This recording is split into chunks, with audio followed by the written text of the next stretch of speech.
was looking all over the place for you. I was worried sick. You can't go running off like that, buddy, okay? Jeez, you got a lot of carbon scoring here. You been hanging out with Linkara again? Dr. Insano? Well, you're back now, and that's what's important. And hey, we can finish Final Fantasy X too now. So get the feeling someone from the game's gonna try to kill me again, as usual. You're my secret weapon. So come on, let's go! Hey, but no more running away, alright? You're my best bud, and the show's not the same without my robot main man.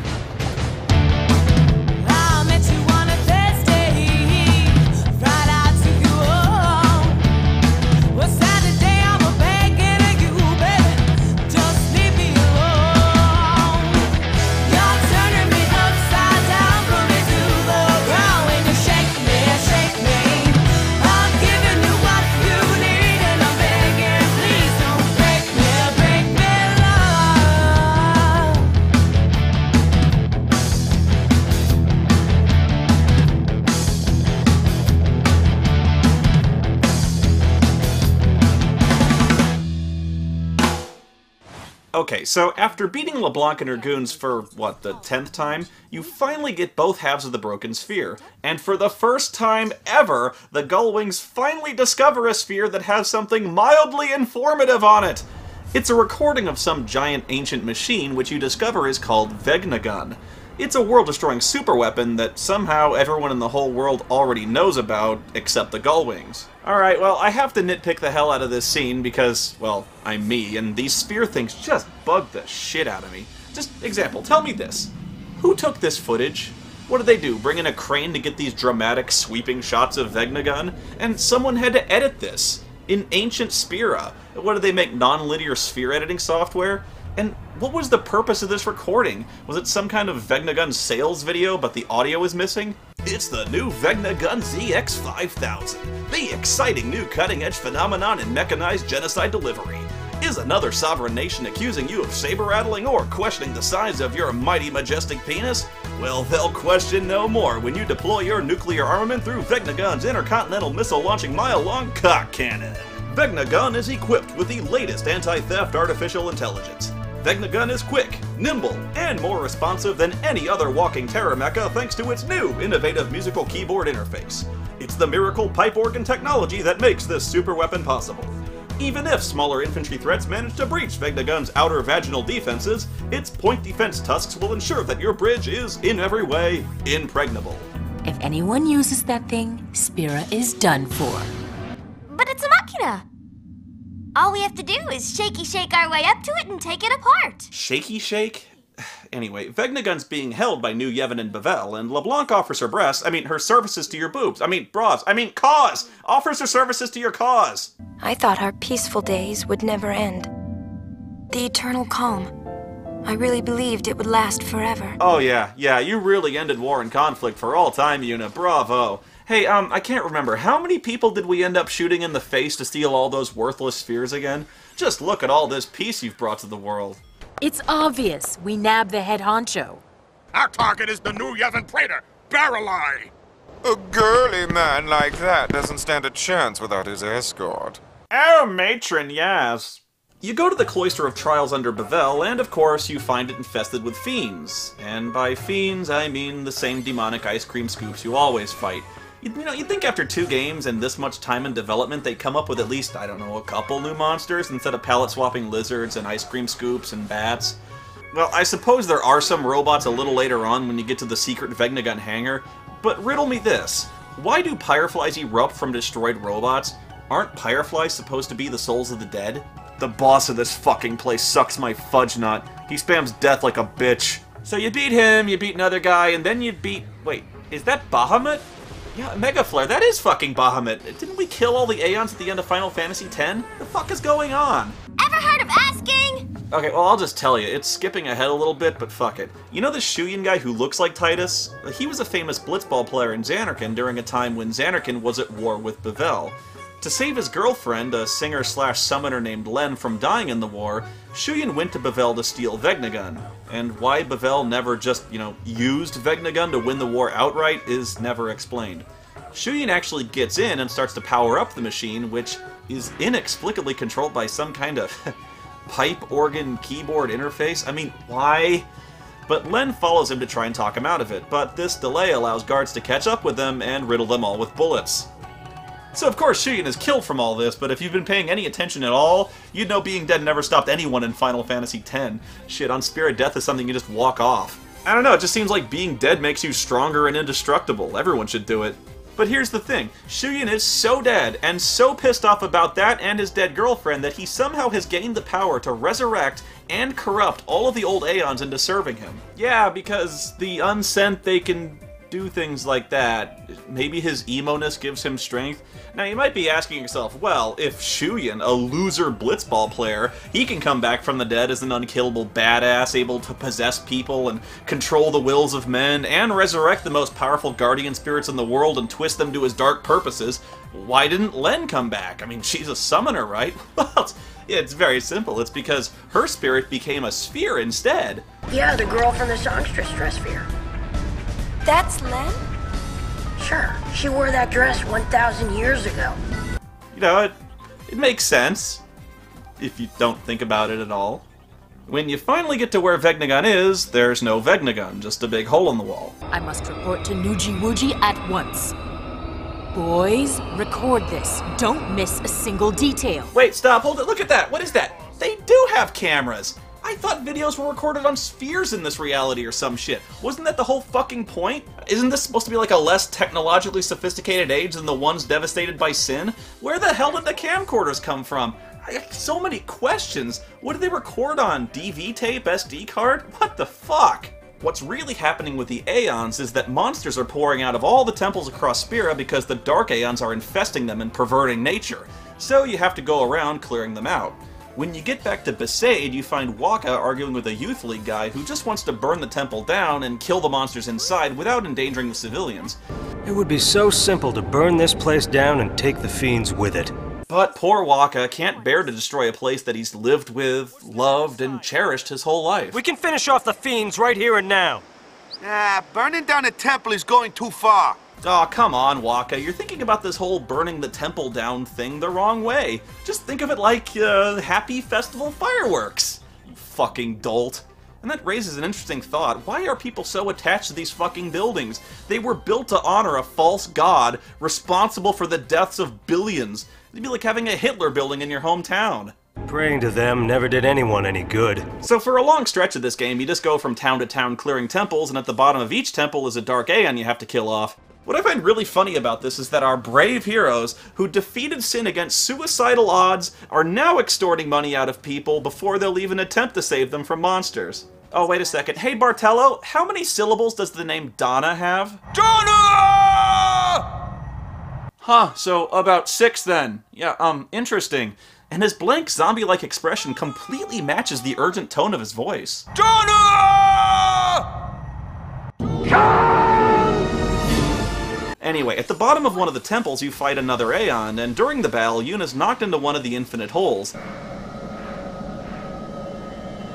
Ah, you can hear me. This is the construct. It's our loading program.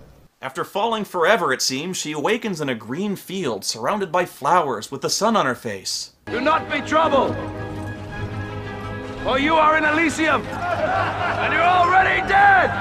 And she meets a guy she saw in the sphere who looks exactly like Titus. I looked for you for so long. While I wandered, I realized something.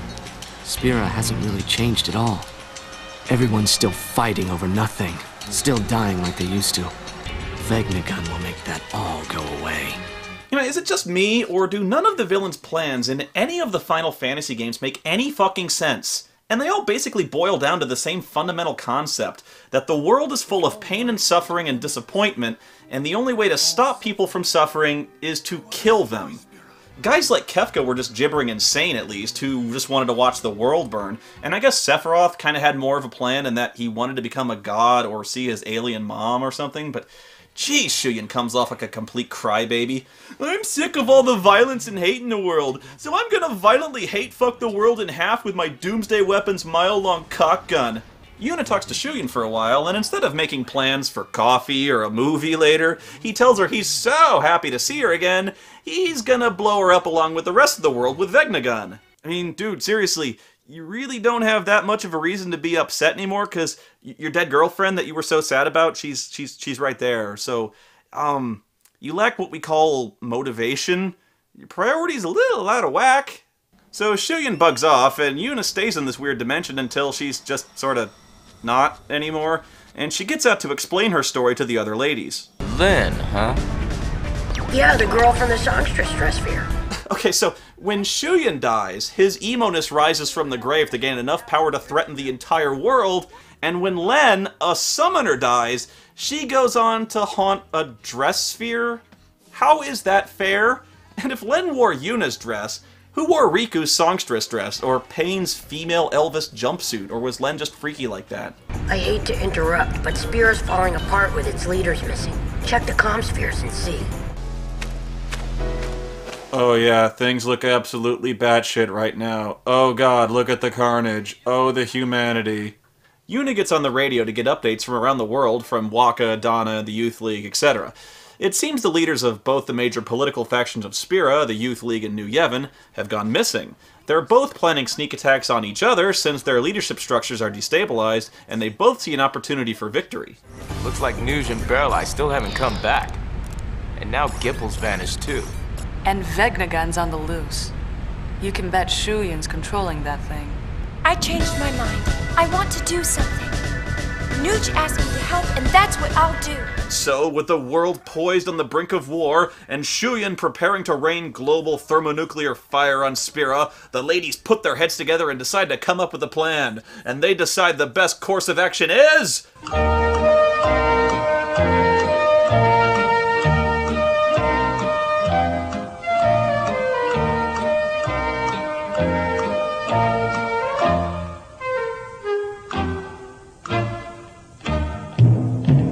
Sing campfire songs? Oh! To hold a concert! All of Spira will be the captive of Yuna singing and dancing! A concert! A concert!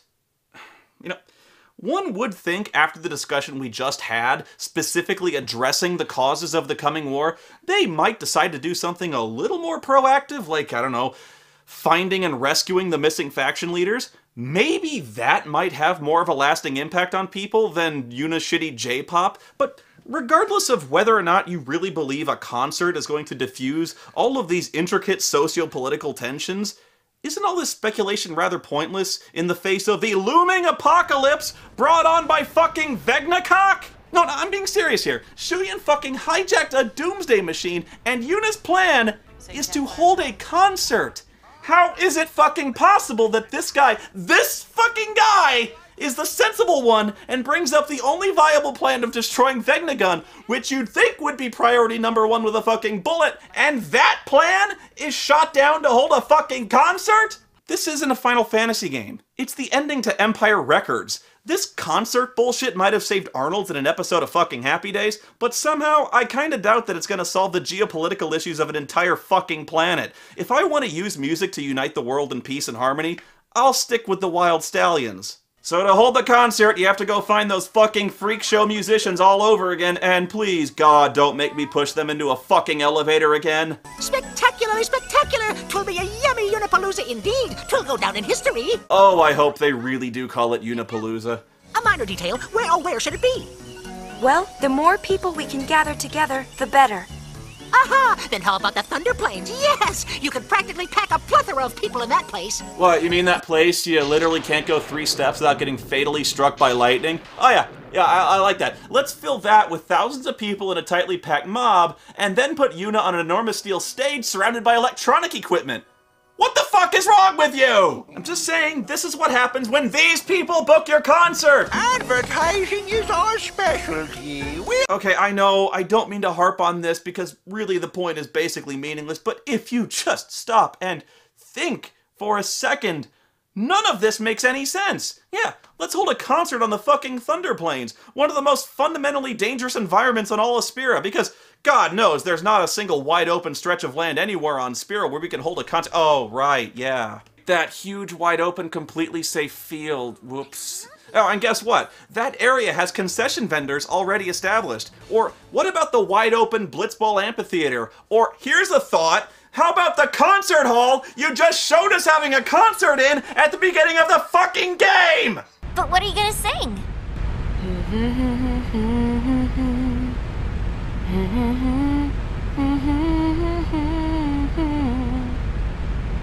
Wow, did you write that? Because it really sucks ass. It's more like I felt it.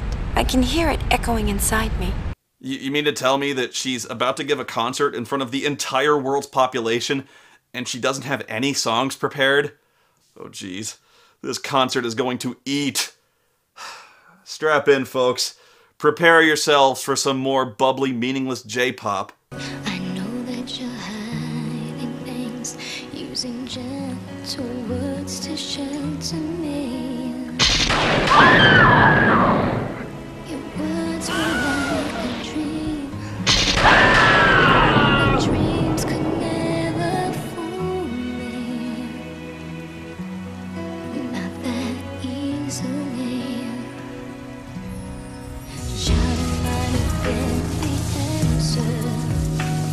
What if I'd cried my eyes out and begged you not to depart? But now I'm not afraid to say what's in my heart. 'Cause 1,000 words call out through the ages, they'll fly to you, even though I can't see.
Well, shit. That was actually really good. No, really, I'm not kidding. When I played this game the first time, I was legitimately dreading this scene, especially after the god-awful Real Emotion opening. But this scene is honestly pretty damn brilliant. I guess I'll start with the song itself, which I find to be a very inspiring and heartfelt love song, and it perfectly matches Yuna's emotions and memories of her short-lived romance that ended in tragedy. The lyrics are, you know, translated, kind of blunt force trauma, but the vocal performances, I thought, really nailed the emotion of the song. This scene is also stunningly well directed. It manages to tell the entire tragic romance between Shuyin and Len, and their connection to Yuna's own story, without actually saying a single word of exposition. In 3 minutes, I had more emotional investment in Len's tragic death and Shuyin's mournful existence without her than I did mucking through 40 hours of Titus and Yuna's bumbling, uncomfortable affair in Final Fantasy X. So I don't want to hear ever again that I can't say anything nice about Final Fantasy, okay? I'm fucking pissed I can't be fucking pissed at this scene. That's how good it is. Jesus, sucks. I need to nitpick something. Let me watch this again. Rehearsal starting. Okay, I got one. Before the concert, there's some kind of stupid rhythm dancing minigame you gotta do with Riku, but why do you have to do this when this choreographed dance number you do never actually happens on stage? It's entirely pointless.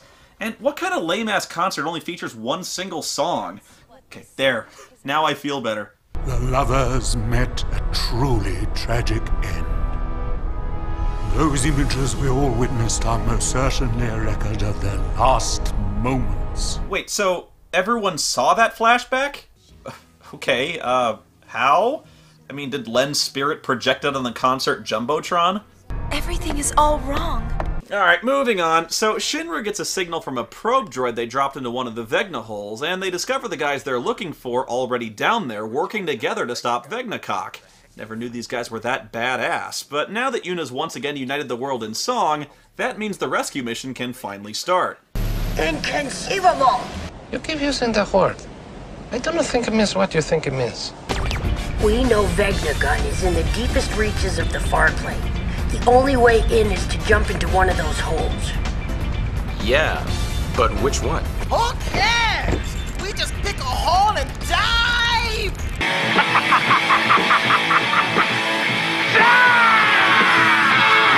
Now, you can jump in the hole, or you can take this opportunity to do a few thousand hours of side quests. Probably the best one to do is to help this guy Klasko start a chocobo farm, because the payoff is he gives you the Alchemist Dress Sphere. And as soon as you can go Alchemist, the game is basically over, because that class allows you to pull an infinite number of Mega Potions straight out of your ass to heal 2,000 hit points for free whenever you want. You're basically immortal once that happens, and combined with the Samurai class, which allows instant KOs of every standard enemy, leveling up barely requires looking at the screen. And you'll notice that most of the advanced dress spheres can be pretty easily manipulated to completely destroy the main storyline quest. I also took this time and went back to Besaid because I made enough money to finally buy that incredibly expensive item from the beginning of the game, but guess what? When you get there, someone's already bought it! And this lady's still working here? Shit! I think I'd close shop early and retire? Oh, and Lulu dresses her baby like a Moogle. Yeah, motherhood pretty much destroyed Lulu's gothic sexy look. Okay, back to the story. You jump down a hole and for some reason don't die. You find yourself on the Zen level from Half-Life where you fight a bunch more Aeons, including Shiva. You betrayed Shiva! You betrayed Shiva! Alright, so this part gets pretty stupid and there's basically no good explanation for it, so you kinda gotta bear with me here. You find Nuge, yeah, I still can't believe that's really his name. And Nuge tells you that Shuyin has possessed the other guy named Barreleye and used his body to steal Vegnagun. Because apparently, Unsent can do that when they're pissed off enough. I guess it's kind of like that guy in the movie Fallen, where he can possess people and make them do evil things. But that movie was awesome, and this game doesn't really do anything with it. I don't even know why he bothers, considering Shuyin can do things just fine on his own. Dude doesn't seem to have a problem holding a sword and kicking vast amounts of ass in his spirit form, know what I'm saying? But hey, right now we're rolling with the possession thing. Nuge decides the only way to stop Shuyin is to cripple the body he possesses by shooting Barreleye a lot. Then Shuyin will need to look for a new body to inhabit, then possess Nuge, and Nuge will blow himself up with a suicide bomb. My body has already been rigged. I'm taking Shuyin with me. I don't like your plan. It sucks. Why? It kind of sounds like he put a fair amount of thought into this plan. And hey, Yuna, what were you doing when Nuge was heroically preparing to sacrifice himself to save the lives of billions?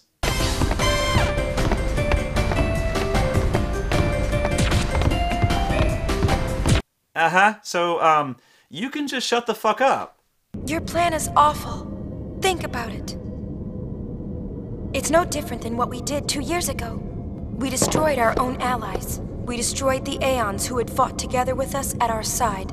Yeah, and guess what? It worked! So, not seeing the problem here, and I'm not even hearing a plan B from this side, so come on, Yuna. Come on, genius, if there's a plan B, we would all love to hear it. Plan B! Oh? Love. Oh. The power of love conquers all. So romantic. Count me in. This is the girliest plan ever. And before they can, love Shuyin, they still have to somehow destroy Vegnagun to get to him. Alright, I have already lost the plot completely. Wasn't that what we were just talking about, was how to stop Vegnagun? And so they settled on appealing to Shuyin with the power of love, but to do that they have to stop Vegnagun, so the plan is they have no plan. If we all attack at once, we can do this. We need to split up. Oh, okay, I see now. The plan here, this is rich. The plan is to attack fucking Vegnagun head on. 3 chicks with swords against a mech the size of a fucking building whose sole function is to eradicate all life on the planet. No, this plan sucks. I know it's in the spirit of a Final Fantasy game to have a climactic showdown with a boss that threatens all life on the planet, but, you know, it sort of undermines the menace of your Doomsday Mega Weapon if 3 people don't even bat an eye at the thought of taking it on in a straight-up fight. I mean, let's be real here. Just yesterday, they were having trouble taking these guys on, and now they want to do a full frontal assault on something that was designed to annihilate armies! It's not strictly head-on, though. They split up into 3 teams. The girls attack the tail, while the others occupy other parts of Vegnagun. But, of course, the other team sucks, so you end up having to fight every part of Vegnagun anyway. Gotta do everything around here, don't I?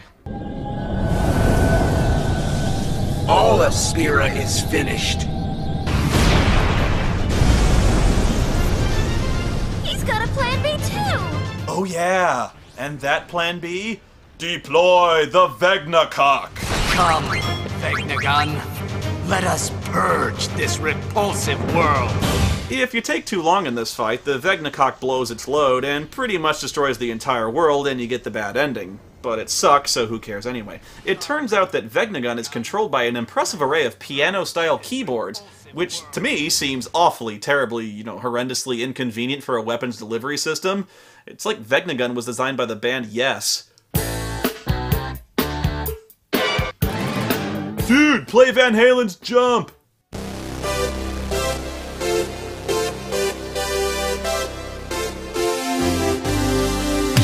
There's something I must tell you. Words left unspoken for 1,000 years. I love you. We can finally fade. Together. You are not Len! Oh, well, there you have it. So much for that love plan, huh? Good one, Yuna. Now you see the power of emo beats love every time, baby. Every time. Well, it's the final boss battle, and to this game's credit, at least Shuyin puts up a fight, unlike fucking Yu Yevon. Dude fights exactly like Titus, too, right down to his ultimate finishing move where he wrecks your shit with a blitzball. Yeah, he's got a blitzball, too. This guy's gonna conquer the world, and he carries a blitzball. We're actually meant to take this seriously. Put that crybaby to sleep! Alright, time out! No, time out, hang on. Did you guys just hear that? Not much longer now! Yes, that voice that keeps giving you advice during the last boss fight. It took me for fucking ever to figure out where I'd heard that before. Don't let up! Keep fighting! Right, and you know who that is? That's Jekt, Titus's dad. And to this, what in the hell is Jekt doing here? And this ties right into an issue I've been thinking about for years when it comes to this game, and I've never been able to find a satisfactory answer to it. It's very simple. What in the hell is the deal with Shuyin? The game makes it clear from the beginning that Titus and Shuyin are not supposed to be the same person, but they are, kind of. They are, but they're not. Shuyin was a real blitzball player in the real Zanarkand. Okay, fine, I get that part. And apparently Titus is some kind of recreation of Shuyin, a dream constructed by the Faith in Dream Zanarkand, and the Faith are like the souls of the dead or something. And the reason Titus is different is because the Faith have an imperfect memory of Shuyin, so he's close, but not quite the same. You follow me so far? That's okay. I don't think I follow me either. I mean, the way I've explained it, it kind of makes sense, but as soon as you start asking any kind of questions about this, the whole thing just falls apart. Like, how could they have such an imperfect memory of a major Zanarkand celebrity? I mean, dude played blitzball. They got his face and body exactly right, but not his name? What the hell? Not to mention, the guy almost enacted genocide with a doomsday weapon. You'd think he'd be pretty well remembered in the news.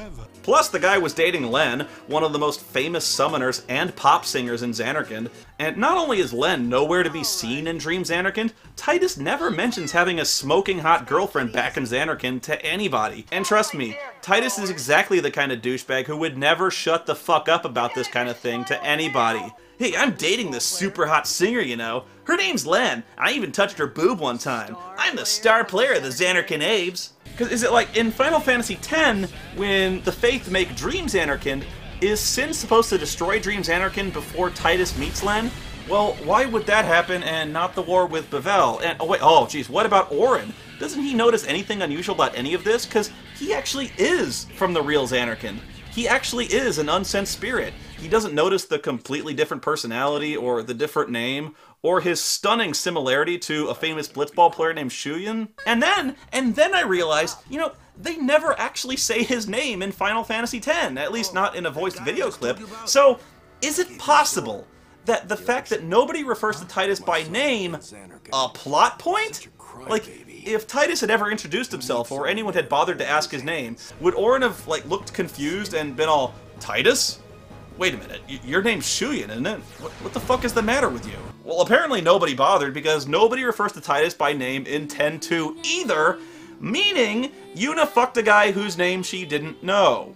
Oh my god, I'm rambling. I gotta pull. Okay, here's my point. My point is, if Shuyin and Titus are two different entities, wouldn't Jecht know about this? Because I thought the whole point of Final Fantasy X was that Jecht raised Titus to hate him, so he'd be willing to kill his own father when Jecht became Sin, because that's why Titus has all his daddy issues, right? So, if Jecht is Titus's father, and Titus isn't real, okay, that doesn't make sense, because if he's not real, how does he have a... Okay, how does that... If he is, why is he here calling Shuyin a crybaby? Because, okay, I thought they were different people, or did Jecht raise the real Shuyin and the Dream Titus as children in Dream Xanarkin? Because that doesn't make sense, and that's fucking weird.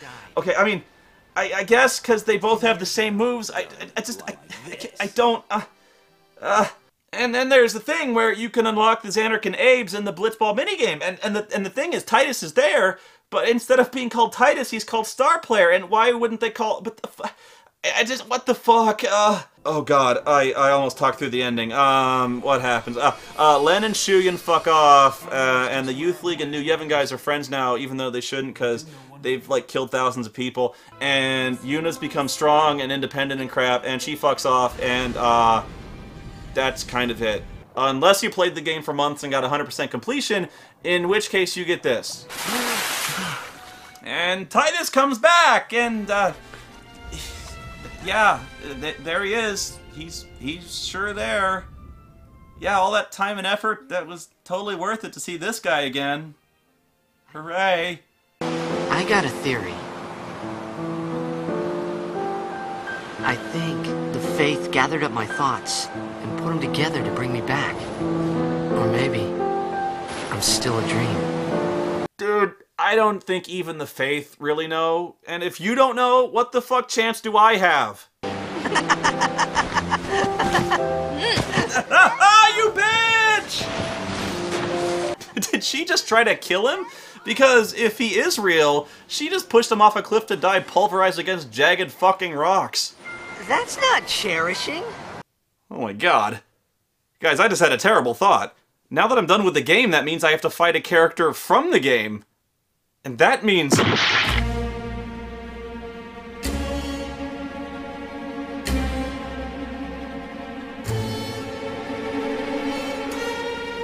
Oh my god. You are the sexiest woman I've ever seen in my life. Wow!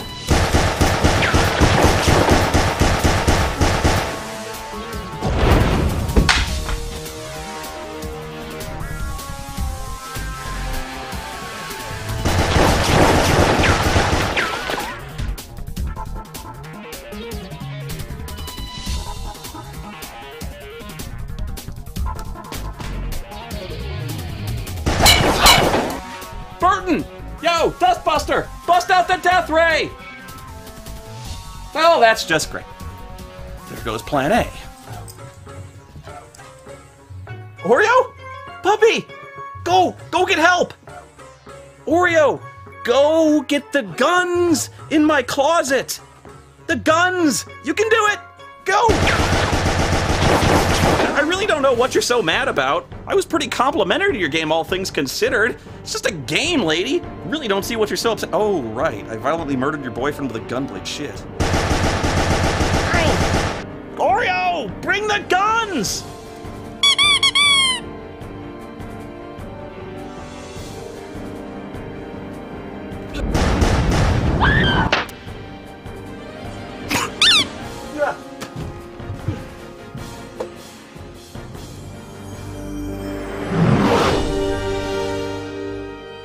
Cool. Guns! Lots of guns! Whoa.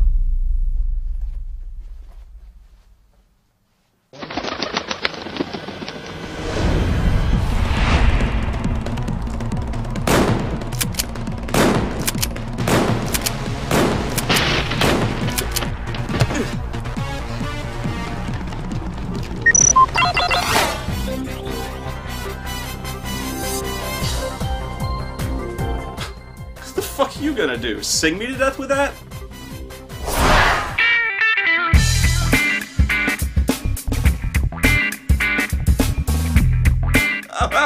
Oh! I'm blind! I'm blind!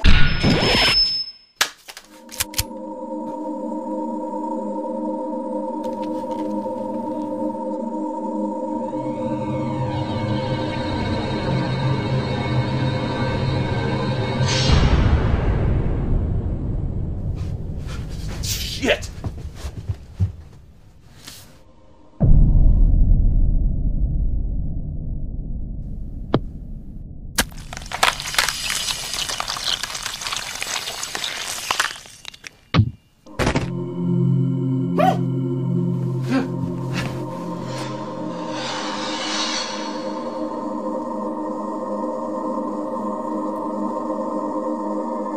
I just wanted to say, love your work.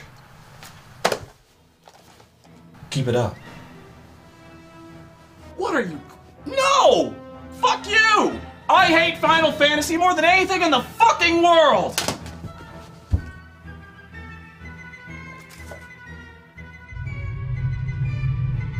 Oh yes, I know you do. I'm counting on it.